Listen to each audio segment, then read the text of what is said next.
দেখেন, আমেরের জীবনে অনেক বড় স্বপ্ন ছিল।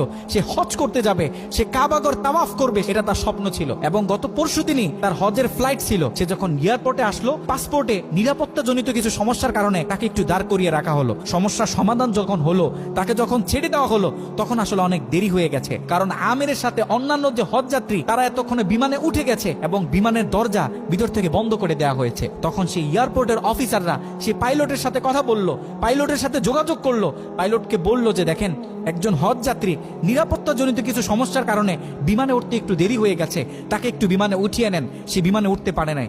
তখন পাইলট স্পষ্ট বলেছে, যেই বিমানের দরজা একবার বন্ধ হয়ে গেছে, সেই বিমানের দরজা দ্বিতীয়বার কারোর জন্য আর খোলা হবে না। কথা বলে পাইলট বিমানটা আকাশে ফ্লাই করলো।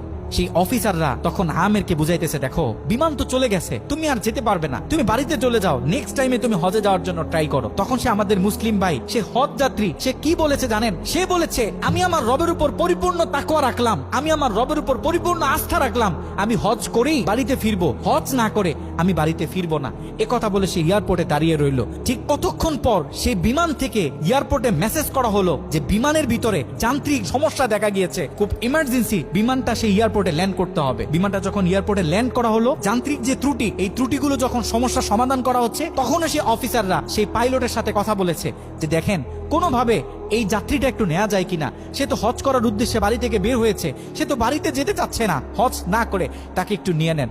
তখনও সে পাইলট বলেছে যে না, এই বিমান একবার দরজা বন্ধ হয়েছে, সৌদিতে যাওয়ার আগে এই বিমানের দরজা দ্বিতীয়বার কারোর জন্য আর খোলা হবে না।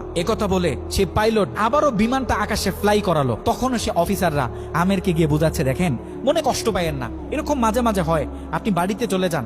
যেহেতু হজের নিয়ত করেছেন, আপনার একিনটা যেহেতু সলিড, আপনি যেহেতু একেবারে সহি নিয়ত করেছেন, অবশ্যই আল্লাহ পাক আপনাকে হজ করতে দিবে। আমের তখনও বলতেছে, আমার রবের উপর আমার পূর্ণ আস্থা আছে, আমি তো আমার রবকে চিনি, সে আমাকে হতাশ করবে না, সে আমার মনের আশা রাখবে, আমি হজ করেই বাড়িতে ফিরবো।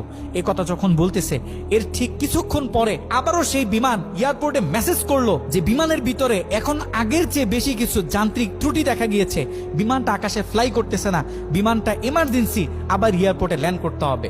বিমানটা যখন এয়ারপোর্টে ল্যান্ড করলো, তখন সে পাইলট নিজে বিমান থেকে নেমে সে অফিসারদেরকে বলতেছে, সে হজ যাত্রী কই, যাকে ছাড়া আমরা মক্কার উদ্দেশ্যে রওনা দিলাম, তাকে আমার হাতে তুলে দেন। আমি যতটুকু বুঝতেছি, তাকে ছাড়া এই বিমান যতবারই আমরা আকাশে ফ্লাই করব, মক্কার উদ্দেশ্যে রওনা হব, আমার মনে হয় না যে এই বিমান স্বাভাবিকভাবে মক্কাতে গিয়ে পৌঁছাবে। তখন সে পাইলট সে আমেরের হাত ধরে নিজে নিয়ে সে বিমানের ভিতরে বসিয়ে দিল।